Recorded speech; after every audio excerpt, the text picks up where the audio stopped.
하나님 말씀 보겠습니다. 사도행전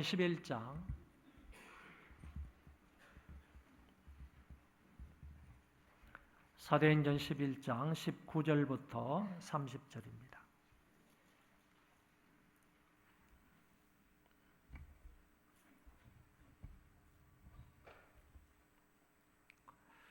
그때에 서대반의 일로 일어난 환란으로 말미암아 흩어진 자들이 베니게와 구브로와 안디옥까지 이르러 유대인에게만 말씀을 전하는데 그 중에 구브로와 구레네 몇 사람이 안디옥에 이르러 헬라인에게도 말하여 주 예수를 전파하니 주의 손이 그들과 함께 하심에 수많은 사람들이 믿고 주께 돌아오더라. 예루살렘 교회가 이 사람들의 소문을 듣고 바나바를 안디옥까지 보내니 그가 이르러 하나님의 은혜를 보고 기뻐하여 모든 사람에게 굳건한 마음으로 주와 함께 머물러 있으라 권하니 바나바는 착한 사람이요 성령과 믿음이 충만한 사람이라. 이에 큰 무리가 주께 더하여 지더라.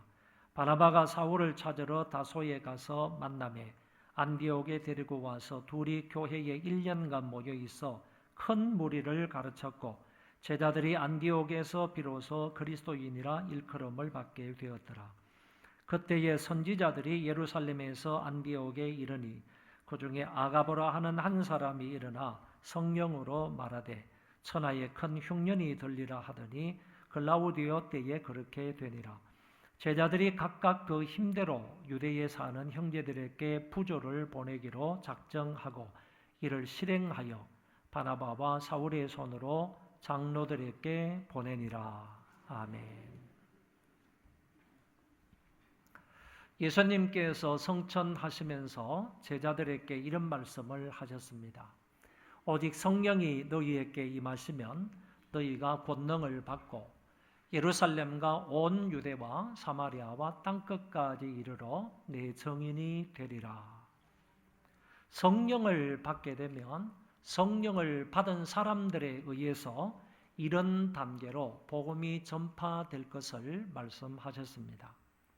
예수님의 이 말씀대로 예루살렘 일대에 복음이 편만하게 퍼져서 수많은 사람들이 예수를 믿게 되었습니다. 그래서 예루살렘 교회는 순식간에 5,000명 이상 모이는 대교회가 된 것입니다. 그 이후 유대와 사마리아 지역에 복음이 전파되었습니다. 사마리아에서는 빌립에 의해 대부흥의 역사가 일어났고 성령 충만함이 사마리아 성도들에게 임하게 되었습니다. 복음으로 인하여 유대와 사마리아 사이에 인종차별이 사라지는 놀라운 역사가 일어나게 된 것입니다. 이 복음의 확산은 사마리아를 넘어 사도행전 10장에 와서 이방인이었던 고넬료 백부장에게 전달이 되었습니다. 이 복음은 계속하여 북쪽으로 전파가 되어 마침내 수리아 안디옥까지 전파가 되어서 그곳에 최초의 이방인 교회가 세워지게 된 것입니다. 이제 본격적으로 이 안디옥 교회를 중심으로 해서 이방인 선교가 이루어지게 됩니다. 이제 하나님이 공급해 주시는 그 능력으로 복음 전파가 문화적 한계를 넘어서게 되었고 아울러 지리적 한계를 넘어서서 수리아 지역까지 복음이 전파가 된 것입니다. 오늘 본문의 말씀은 이 수리아 안디옥 교회가 누구에 의해서 설립이 되었고 그 교회가 어떻게 부흥 성장할 수 있었는지 그리고 자기들에게 복음을 전하여 주었던 예루살렘 교회하고는 어떤 관계를 가지는지를 말씀을 통하여 살펴보겠습니다. 본문을 통하여 오늘날 복음 전파와 교회 개척이 어떻게 이루어져야 하고 어떻게 해야 그 교회가 성장하며 그리고 모 교회와 어떤 관계를 유지해야 하는지를 알아보겠습니다. 그러면 안디옥 교회는 누구에 의해서 세워지게 되는지 알아보겠습니다. 19절부터 21절까지를 보면 그 해답이 명확히 나와 있습니다. 제가 몇 번 좀 PPT를 좀 빨리 떼어주라 그랬더니만 이제는 그냥 뭐 너무 빨리 떼어줘가지고 모든 것이 적당한 때가 있습니다. 적당한 때를 잘 맞추시면 좋겠어요. 미리 떼어놓은 그런 성경 구절이니까 한번 읽어보도록 합시다. 시작. 그때에 스데반의 일로 일어난 환난으로 말미암아 흩어진 자들이 베네게와 구보로와 안디옥까지 이르러 유대인에게만 말씀을 전하는데 그 중에 구보로와 구레네 몇 사람이 안디옥에 이르러 헬라인에게도 말하여 주 예수를 전파하니 주의 손이 그들과 함께 하시며 수많은 사람들이 믿고 주께 돌아오더라. 아멘. 여러분, 여기에 나오는 말씀 중에 몇 개의 지역이 나옵니다. 베니게도 나오고 구브로도 나오고 안디옥이라는 지역 이름도 나오고 있습니다. 그러니까 이 지역 이름을 우리가 좀 더 정확하게 알기 위해서 지도를 보여드리겠습니다. 이 지도를 보면서 조금 설명을 하겠습니다. 제일 밑에 쪽에 유대 예루살렘이 있습니다. 이곳에서 많은 사람들이 유대인들로부터 핍박을 받게 된 것입니다. 서대반 핍박 이후에, 서대반 순교 이후에 유대인들로 인하여 교회가 핍박을 받으니까 이 핍박을 피해서 사람들이 흩어지게 된 것입니다. 어디로 올라가느냐? 올라가서 베니게 지역에 가서 유대인들에게 복음을 전한 것입니다. 이 베니게는 우리가 아는 것처럼 왼쪽에 지중해가 인접해 있습니다. 그리고 이 베니게 바로 위에 보면 약간 이렇게 불톡 튀어나온 그런 지역이 있는데 이 지역이 바로 그 유명한 갈멜산입니다. 그래서 갈멜산이 있고 갈멜산 위쪽으로 안디옥 아래로 두로와 시돈이라는 아주 큰 도시들도 있습니다. 이런 지역을 다 포함해서 이 지역을 베니게라 이렇게 말합니다. 그래서 갈릴리 북쪽으로부터 시작을 해서 갈멜산이나 갈멜산 위쪽에 있는 두로와 시돈 지방 이런 넓은 지역을 일컬어서 베니게라고 말하고 있는데 예루살렘에서 있었던 핍박을 피해서 위쪽으로 올라갔던 성도들이 이 베니게에서도 유대인들에게 말씀을 전했다 이렇게 되어 있는 것이고 그 위쪽으로 가다가 보면 왼쪽으로 이 지중해 북쪽에 있는 섬 하나가 있는데 이 구브로라는 섬이 있습니다.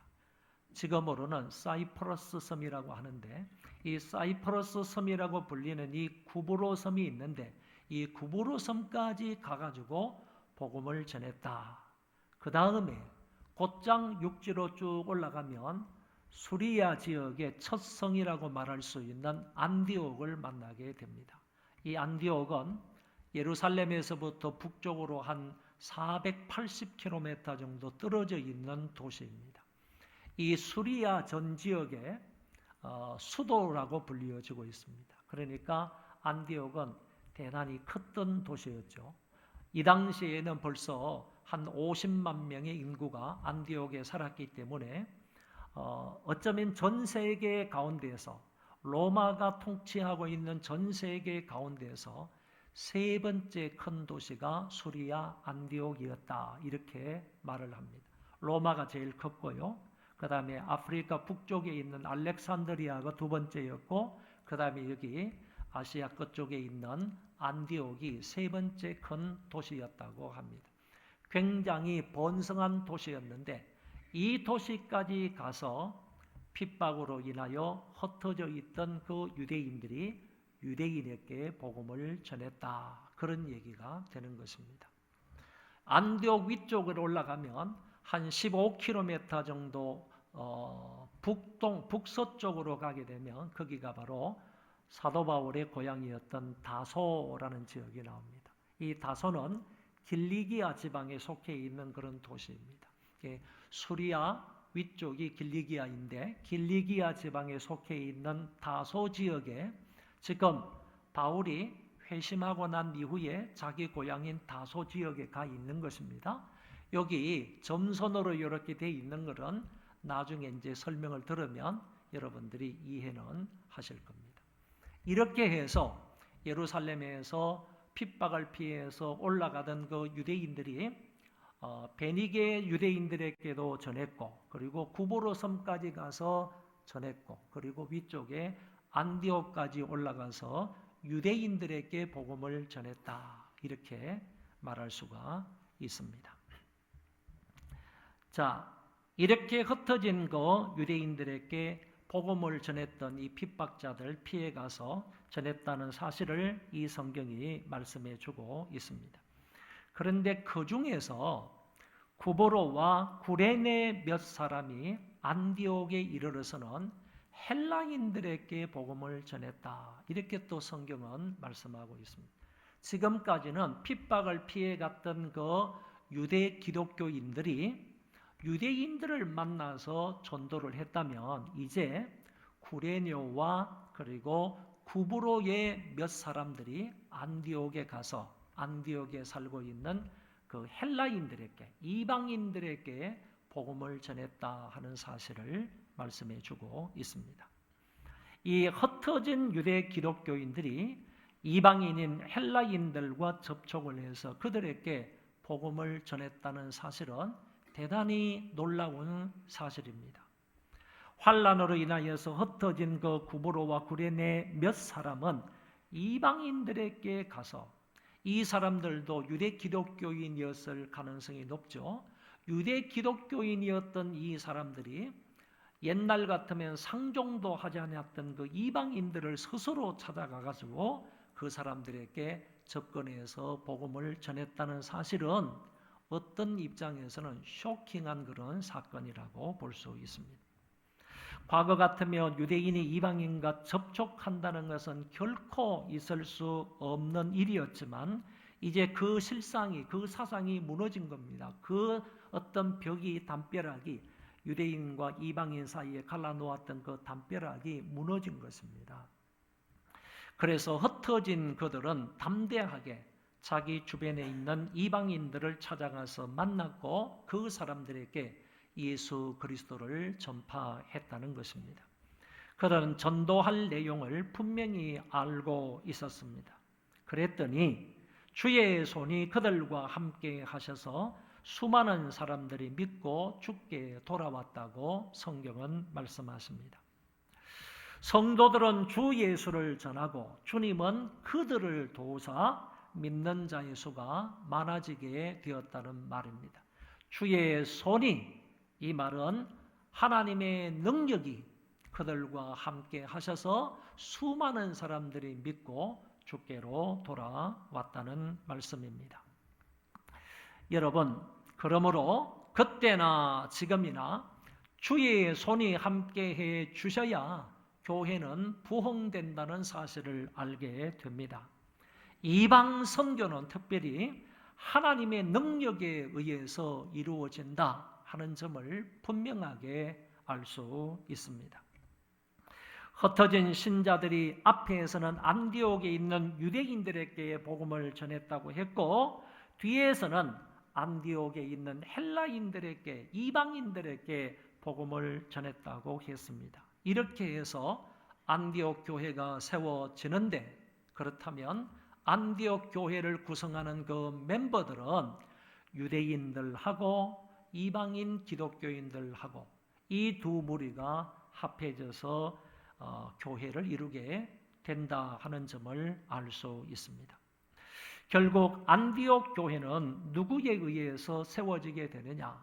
그 이름은 알 수가 없지만은 무명의 몇몇 그리스도인들에 의해서 세워지게 된다. 그 그리스도인들은 구레네에서도 오고 그리고 구브로에서 온 그런 사람들이다 하는 점을 알 수 있습니다. 이 교회는 사도들이 세운 교회도 아닙니다. 훌륭한 집사들이 세운 교회도 아니고요. 그리고 지역 유지들이 세운 교회도 아닙니다. 그 이름조차도 밝혀지지 않은 몇몇 신자들에 의해서 안디옥 교회가 세워졌습니다. 그리고 유대인과 이방인들이 함께 모여서 하나의 기독교 공동체를 이룬 것이지만은 이방인들이 유대인들보다도 훨씬 많았을 것이다, 이렇게 생각할 수 있습니다. 그래서 안디옥 교회를 최초의 이방인 교회라고 말합니다. 특별히 안디옥에 이런 최초의 이방인 교회가 세워지게 된 것은 하나님의 특별한 목적과 섭리가 있는 것 같습니다. 하나님의 그 섭리와 목적이 무엇이겠습니까? 왜 하필이면 여기 수리아 안디옥 지역에 안디옥 교회에 이방인 교회를 세우셨을까? 거기에는 하나님의 목적이 있다는 것입니다. 이 안디옥은 조금 전에 말씀을 드린 것과 같이 예루살렘에서 북쪽으로 약 480km 떨어진 곳에 위치한 도시입니다. 이 도시는 당시 인구가 50만 명 정도 살았고요. 어쩌면 세계적으로 세 번째 큰 도시였다고 말할 수 있습니다. 지중해로부터 한 24km 떨어진 도시였기 때문에 상업이 아주 번성했던 도시이고 물이 넉넉해서 농사도 잘 지을 수 있는 땅이었다고 합니다. 이런 좋은 환경과 경제적 윤택감 속에서 그들은 이방 신들도 많이 섬겼고요. 아울러서 도덕적인 타락, 도덕적인 부패도 많이 있었다고 합니다. 이런 곳에 하나님이 몇 명의 크리스찬들을 통하여 교회를 세우신 것은 분명한 뜻이 있었다는 얘기입니다. 그것은 바로 이 교회를 통하여서 이제 앞으로 이방 선교의 중심지로 전초 기지로 삼으시기 위한 하나님의 섭리가 있었다는 말씀입니다.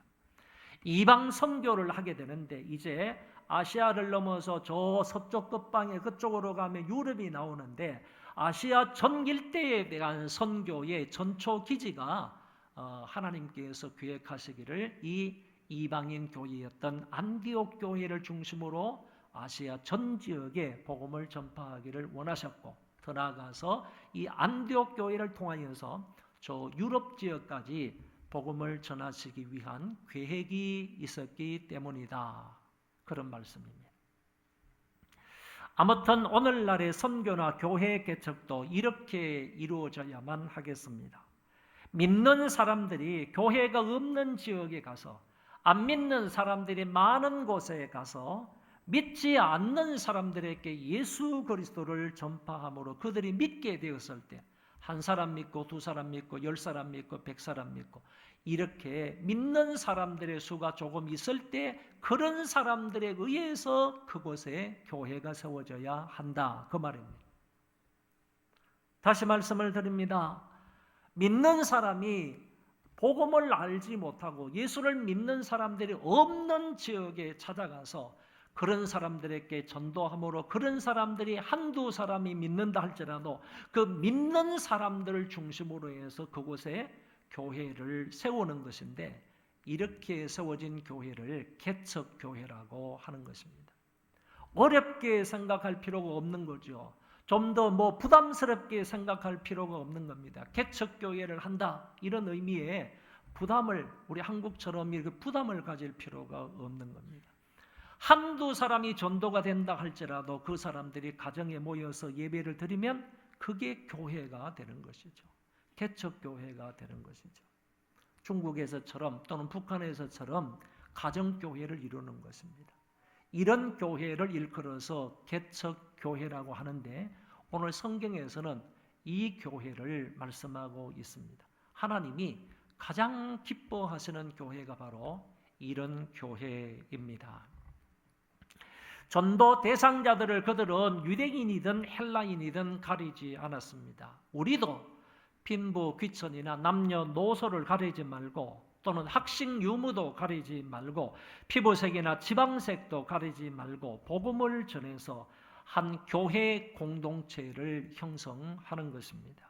이렇게 세워진 교회, 개척교회를 하나님께서 기뻐하신다는 사실을 믿으시기 바랍니다. 이처럼 안디옥에 복음이 전파가 되어서 교회가 세워졌다는 이야기를 예루살렘 교회가 들었습니다. 그래서 예루살렘 교회가 헬라의 부흥을 조사하기 위해서 이방인들로 이루어진 이 교회를 조사하고 검증하기 위해서 사람을 뽑아서 그 교회로 보내게 됩니다. 과거 사마리아 지역의 교회의 부흥이 일어났을 때 예루살렘 교회에서 베드로와 요한을 선택을 해서 그 사람들을 그쪽으로 올려 보냈습니다. 그래서 그 교회를, 사마리아 지역의 교회들을 시찰하게 했고 건강하게 성장 부흥을 하도록 그들의 신앙을 점검해 주었고, 잘못이 있으면 고쳐 주었고, 잘한 것이 있으면 더욱 칭찬하고 위로를 해 주었습니다. 이번에도 예루살렘 교회는 안디옥 교회를 신앙을 점검하기 위하여 예루살렘에서 한 사람을 뽑아서 안디옥 교회로 올려 보낸다는 것입니다. 이렇게 해서 예루살렘 교회에서 뽑힘을 받은 사람이 바로 바나바라는 사람입니다. 바나바는 우리가 잘 알고 있듯이 구브로 출신이고 레위 지파 출신이라는 말입니다. 구브로 출신이라는 말을 여러분이 기억을 하셔야 돼요. 왜 그런가 하면은, 여러분, 안디옥 교회에 이방인들에게 복음을 전했던 사람이 누굽니까? 구브로에서 온 그런 그리스도인이었고, 또 구레네에서 온 그런 유대인이었다. 구레네에서 온 유대인이었다. 이렇게 말씀하고 있잖아요. 그렇죠? 이 구레네는 아프리카 쪽에 있는 나라예요. 우리 지도에서는 볼 수 없는 그런 지역인데, 그 구레네에서 믿는 사람이 와가지고 안디옥까지 와가지고, 그리고 구브로 섬에서 와가지고 안디옥에 와서 헬라인들에게, 믿지 않는 그 이방인들에게 복음을 전해서 교회를 형성했다고 그랬지 않습니까? 그러니까 그 사람들의 신앙을 점검하기 위해서 예루살렘에서 뽑힘을 받은 사람이 바나바인데, 이 바나바의 고향이 구브로였다는 점이죠. 그러니까 안디옥 교회 이방인들에게, 안디옥 지역의 이방인들에게 복음을 전해준 사람이 바로 구브로 사람이 있었다고 그랬으니까 동향인이 되는 겁니다. 같은 고향 사람이 되는 거예요. 그래서 그 사람들의 신앙을 점검하려면 같은 고향 출신인이 바나바를 보내는 것이 가장 적당하겠다라고 생각을 해서 예루살렘 교회가 바나바를 뽑아서 보냈던 것입니다. 그리고 이 바나바는 착한 사람이고 성령과 믿음이 충만한 사람이었다고 했습니다. 한마디로 이 바나바는 수직적인 관계에서도 원만한 관계를 가졌고요, 수평적인 관계에서도 아주 좋은 관계를 가지고 있었던 사람이었습니다. 어느 모로 보나 참으로 훌륭한 신자였고 칭찬과 존경을 받는 인물이었습니다. 특별히 무엇보다 믿음과 성령이 충만했고 헌금도 많이 했고, 그리고 화목케 하는 역할을 잘 감당했던 초대교회의 보배와 같은 신자였습니다. 이처럼 바나바는 이 일을 할 만한 충분한 능력을 갖춘 사람이었고, 또한 안디옥에 전도한 구브로 사람들과 동향인이었기 때문에 이 일을 능히 잘 감당할 수 있었을 것입니다. 바나바가 이제 예루살렘 교회의 추천을 받아가지고 안디옥까지 올라갔습니다. 480km를 따라서 이제 올라가서 재미있는 표현이 다음 23절에 나오는 것을 볼 수 있습니다. 한번 보세요. 그가 이르러, 이때 그는 바나바입니다. 바나바가 예루살렘 교회의 파송을 받아가지고 위쪽에 있는 안디옥 교회까지 올라온 겁니다. 그가 이르러 하나님의 은혜를 보고 기뻐하여 그랬습니다. 안디옥 교회에 와가지고 교인들을 살펴보았는데 이렇게 말하는 겁니다. 하나님의 은혜를 보고 기뻐했다. 여러분, 하나님의 은혜는 이 추상적인 표현이기 때문에 사람의 육안으로 볼 수 있는 게 아니에요. 은혜를 어떻게 볼 수 있습니까? 추상적인 단어인 이 은혜를 우리가 어떻게 확인할 수 있어요? 그런데 이 바나바는 그 안디옥 교회에 임한 하나님의 은혜를 보고 기뻐했다, 이렇게 말씀하고 있습니다. 이 말은 하나님의 은혜가 그들 가운데 임하면, 특별히 구속의 은혜가 그들 가운데 임하면, 그들뿐만 아니라 오늘 우리에게도 마찬가지입니다. 하나님의 구속의 은혜가 모든 사람들에게 임하게 되면 임한 그 모든 사람들은 밖으로 표출되는 것이 있습니다. 은혜로운 그런 삶이 밖으로 표출되는 게 있는데, 그게 뭐냐면 기쁨이고요, 감사고, 찬송이고, 그리고 또 뿐만 아니라 사랑입니다. 사랑. 은혜를 받은 사람은 은혜 받은 사람으로서 삶을 살아갈 때 그 은혜 받은 사람의 삶을 통하여서 밖으로 나타나는 모습이 있다는 거예요. 그게 조금 전에 말씀을 드린데도 이와 같은 현상들이 밖으로 나타나는데 바나바가 그거를 보았다는 얘기죠.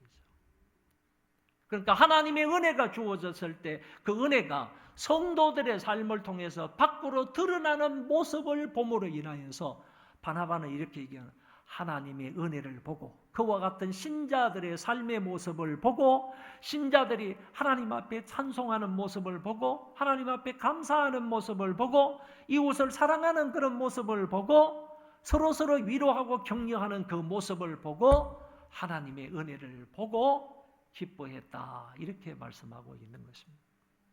여러분, 이런 하나님의 은혜가 저와 여러분들에게 있기를 바라요.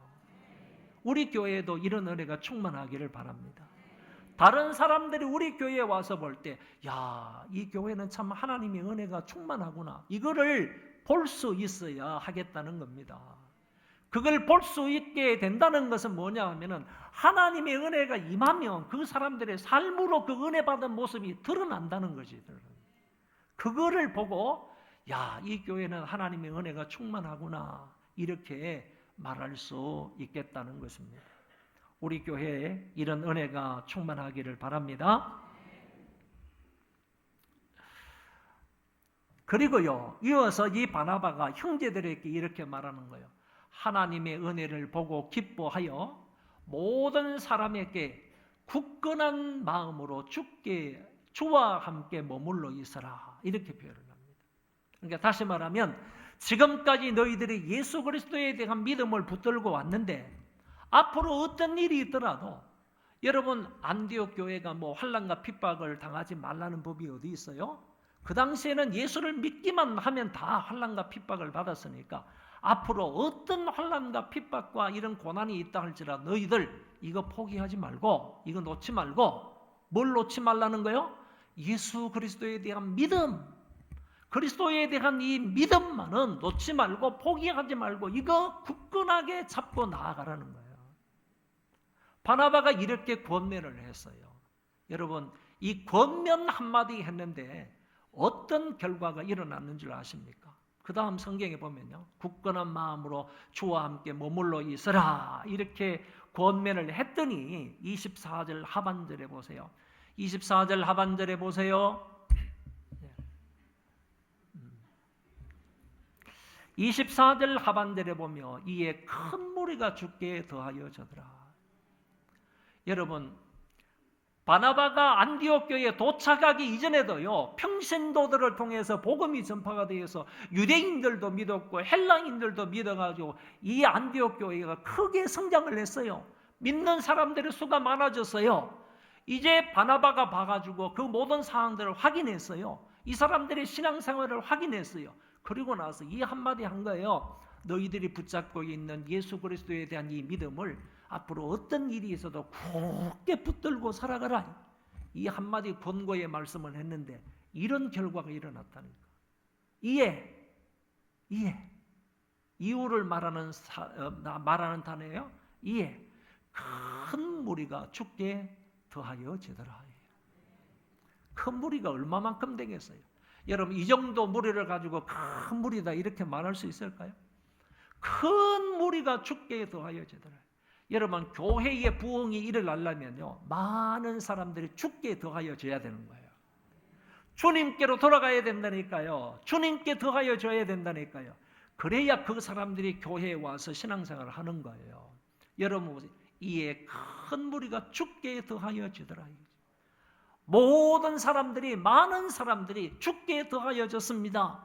그러니까 그 사람들이 믿는 자의 수에 가입을 하는 거예요. 교회에 들어오는 거예요. 이름으로 인하여서 안디옥 교회는 더욱더 크게 성장하고 부흥 발전하는 그런 모습을 볼 수가 있습니다. 여러분, 베드로를 비롯한 사도들에 의해서요, 예루살렘 교회가 아주 크게 부흥이 되었습니다. 그리고 빌립 집사님에 의해서 사마리아 교회가 아주 대부흥의 역사가 일어났습니다. 그런데 오늘 여기 본문에도요, 평신도들 통해서 앞에 있는 그 브레뇨와 그리고 구브로에 있는 그 몇몇 사람들이 이름조차도 없어요. 그런 사람들에 의해서 대단한 부흥을 경험했어요. 그리고 바나바가 이 권면하는 이 사실을 통하여서 안디옥 교회는 더 크게 부흥 발전했는데, 안디옥 교회는 결국 평신도들에 의해서 교회의 부흥이 일어났다는 거예요. 예루살렘 교회는 사도들에 의해서, 선지자들에 의해서, 장로님들에 의해서 그것이 부흥 발전되었다고 한다면요, 여기 안디옥 교회는 순수한 평신도들에 의해서 교회의 부흥이 일어났다는 사실입니다. 이제 유대 지역에 있는 교회도 성장을 했습니다. 사마리아 지역에 있는 교회도 성장을 했습니다. 부흥을 했습니다. 이제는 그 윗지방인 안디옥 지방, 여기 이방인 지역에서도 교회가 급성장하는 부분을 볼 수가 있습니다. 여러분, 신자가 많아지고 교회가 커지게 되면 해야 할 일도 많아집니다. 이 교회의 영적 지도자였던 이 바나바는 혼자서 이 일을 결코 감당할 수 없다고 판단을 했습니다. 내 혼자 이렇게 큰 무리들을 어떻게 양육을 하느냐, 혼자 감당할 수 없다고 생각을 해서 다소 지역으로 올라가는 겁니다. 안디옥에서 다소 지역으로 올라가서 지금까지 하나님의 성령에 의해서 교육과 훈련을 받고 있던 바울이 그곳에 있잖아요. 사울이 그곳에 있잖아요. 그래서 다소에 머물고 있는 사울을 데려오는 거예요. 데려왔다는 그런 표현을 점선으로 이렇게 해서 화살표를 안디옥까지 보낸 겁니다. 그래서 다소에 머물고 있는 사울을 데려다가 와가지고 안디옥에서 이 큰 무리들을 교육하는 거예요.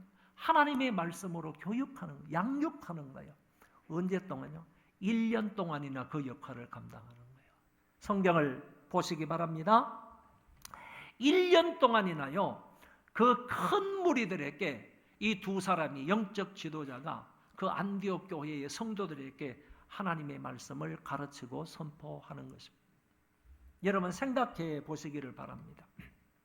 생짜배기 성도들을 가르치는 것이 힘들겠어요? 아니면 성경적인 배경이나 성경적인 지식이 있는 사람들을 가르치는 게 쉽겠습니까? 다시 말해서 유대인이 유대인을 가르치는 것은 쉬워요.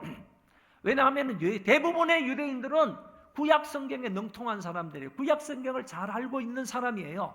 그렇기 때문에 구약 성경을 잘 알고 있는 사람에게 예수 그리스도를 전한다는 것은 쉽다니까요. 왜? 구약에 예언되어 있는 이분이 바로 메시아, 예수 그리스도야. 예수 그리스도께서 바로 구약에 예언되어 있는 이분이야. 그것만 딱 연결을 시켜주면 그 사람들에게 복음을 전하기는 아주 쉬워요. 신약적인 배경을 다 가지고 있기 때문에 쉽다는 거예요.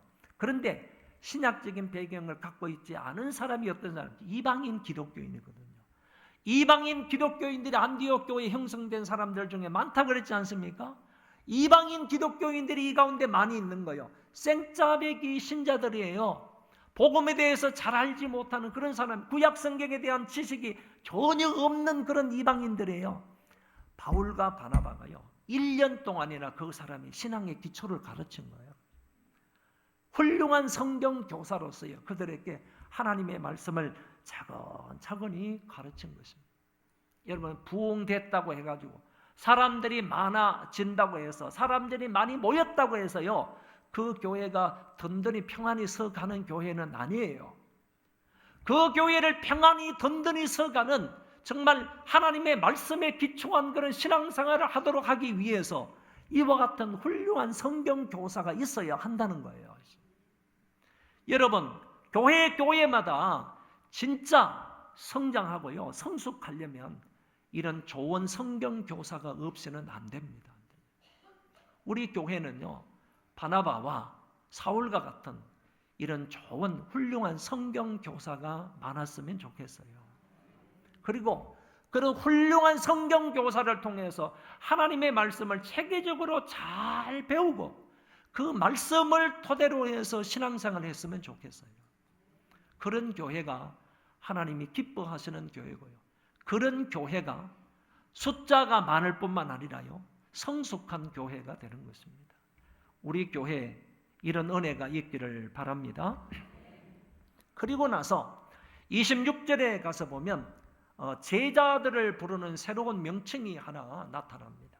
이게 바로 성경에 보면 제자들이 안디옥에서 비로소 그리스도인이라 일컬음을 받게 되었더라.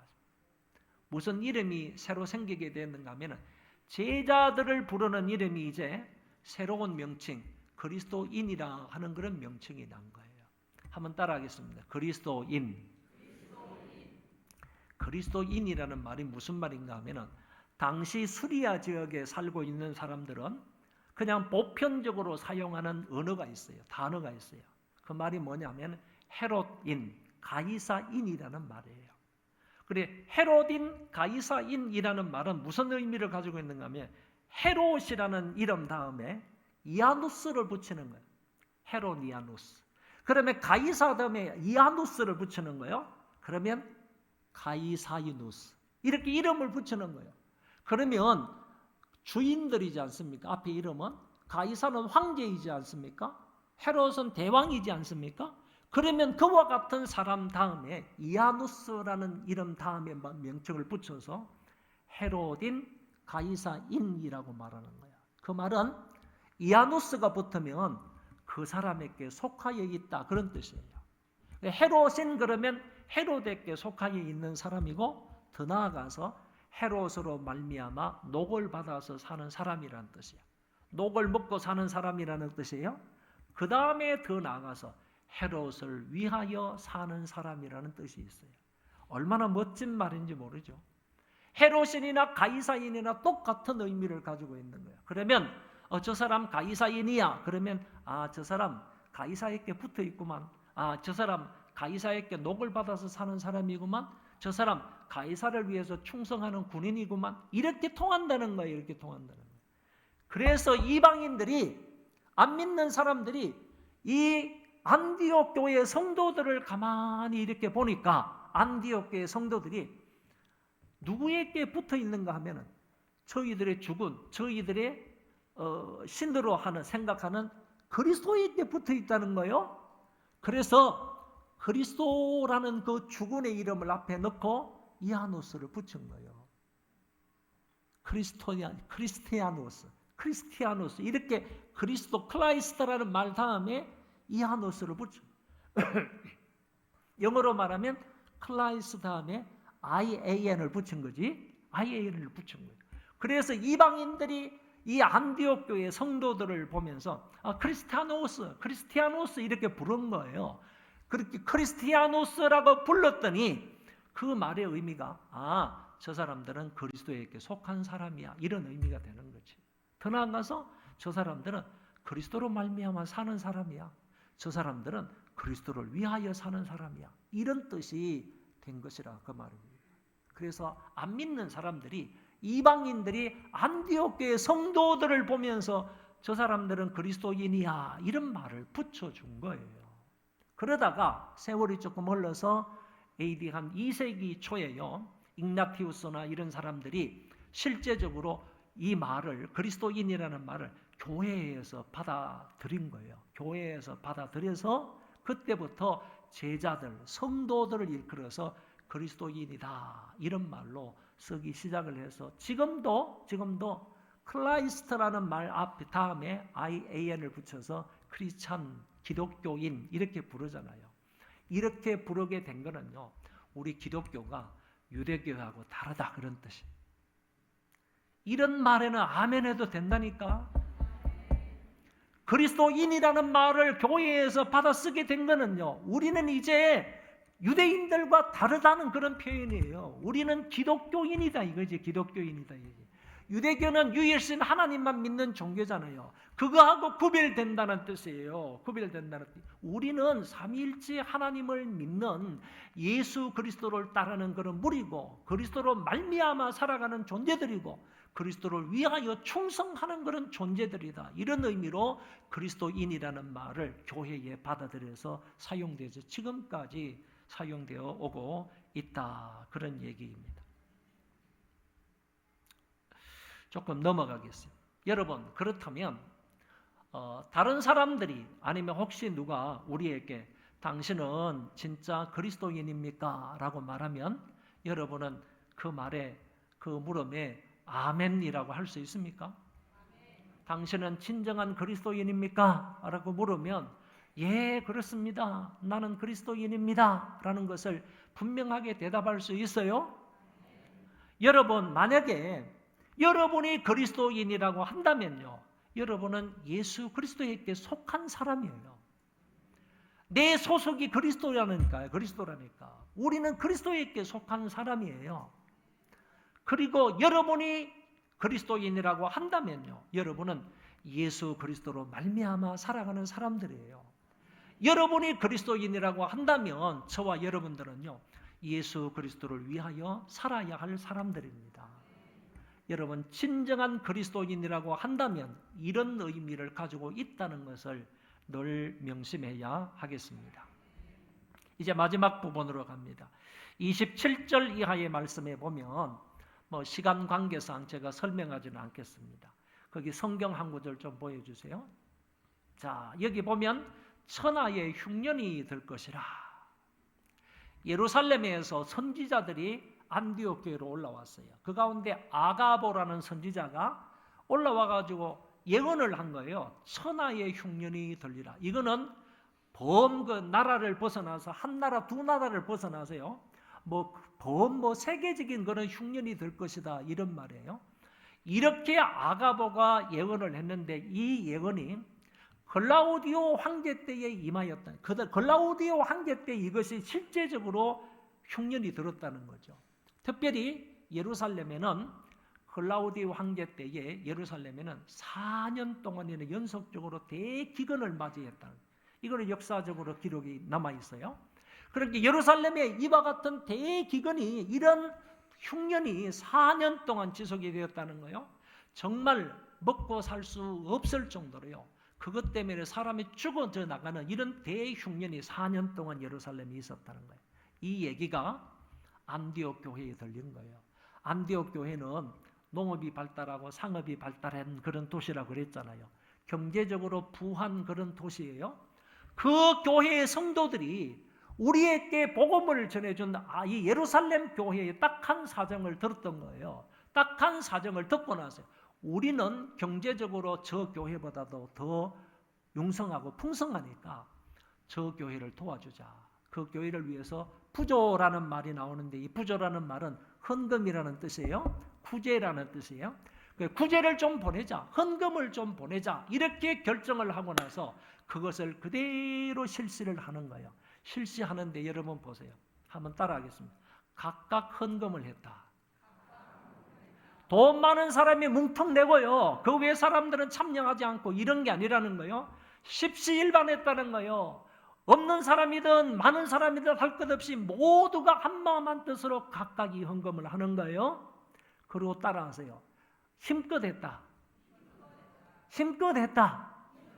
그러니까 그냥 대충 한 게 아니에요. 헌금을. 저 성도들을 생각하면서요. 있는 것 마음껏 힘껏 이 사람들은 헌금을 했어요. 그리고 누가 시켜서 억지로 한 것이 아니라 자원해서 했다고. 한번 따라 자원해서.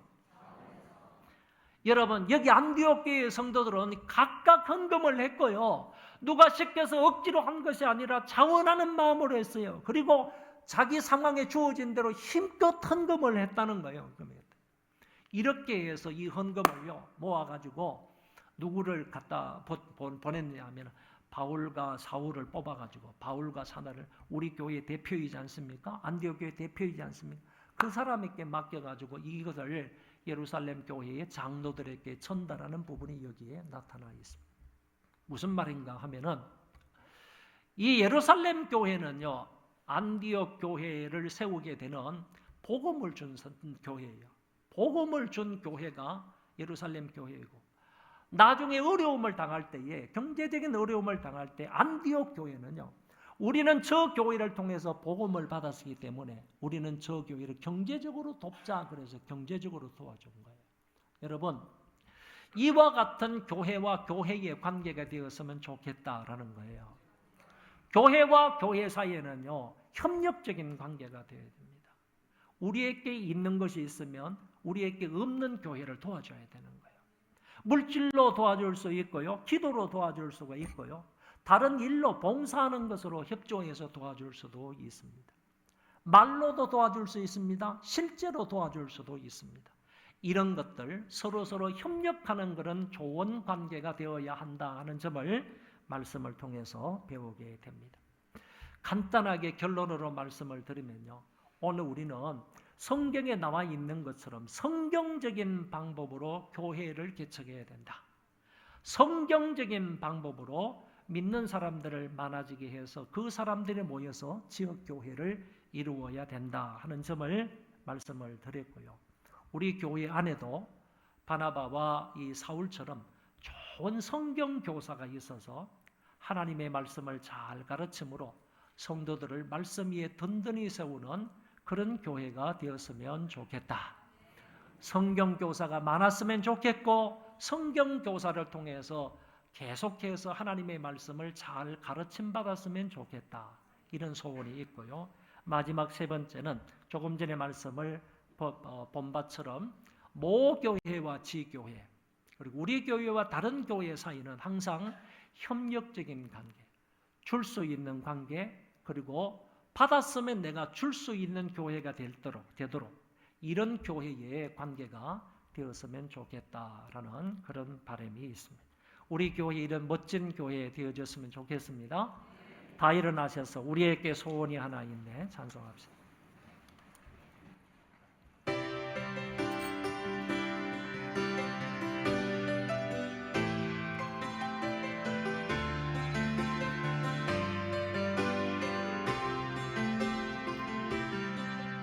우리에게 소원이 하나 있네.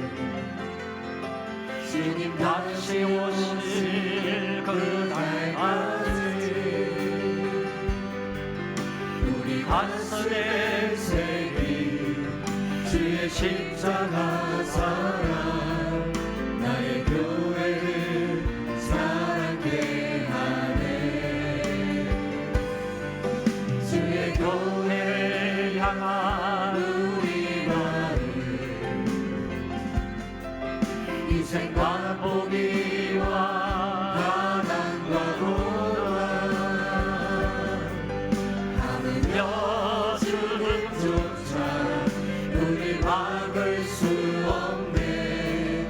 우리 교회는 이 땅에 임한 교회를 교회되게 예배되게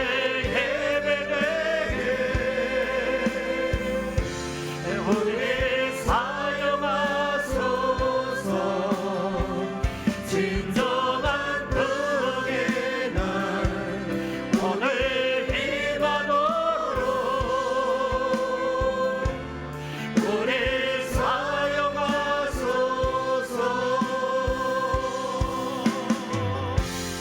성령 아래 예배하리라. 자유의 마음으로 사랑으로 사역하리라. 교회는 생명이네. 교회를 교회되게 예배되게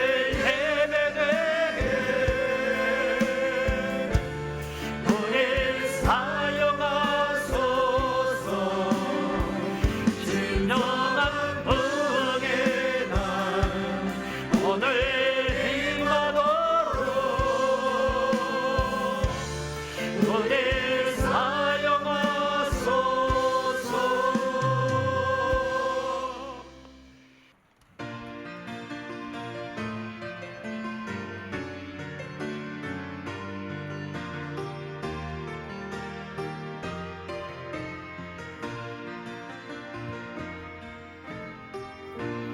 주 안에 우리 하나 모습은 달라도 예수님 한 분만 바라네.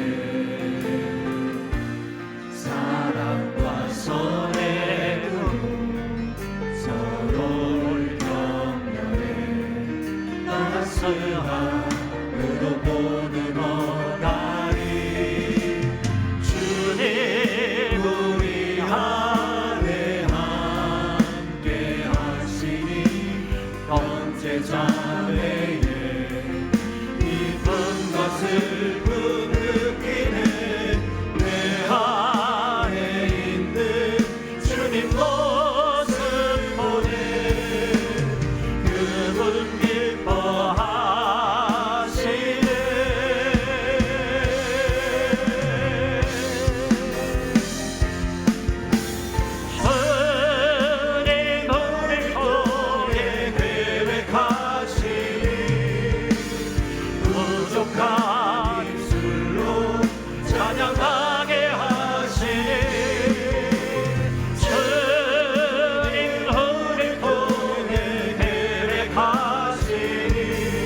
주님도 찬송하겠습니다. 주 안에 우리 하나 삶을 달라도 예수님 한 분만 바라네. 사랑과 선행으로 서로를 경멸해 따스함으로 모두 벗나니 주님 우리 안에 함께 하시니 형제자매의 깊은 것을 느끼는 내 안에 있는 주님 모습 보네. 그분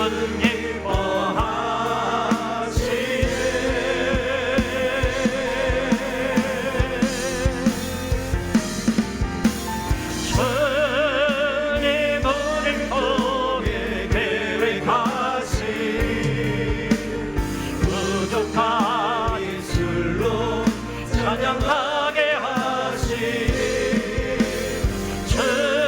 주님을 통해 계획하시니 나를 통해 하실 일 기대해. 우리 오늘 말씀을 통하여 은혜 받은 사실을 붙들고 함께 통성으로 기도하겠습니다. 자비로우신 하나님,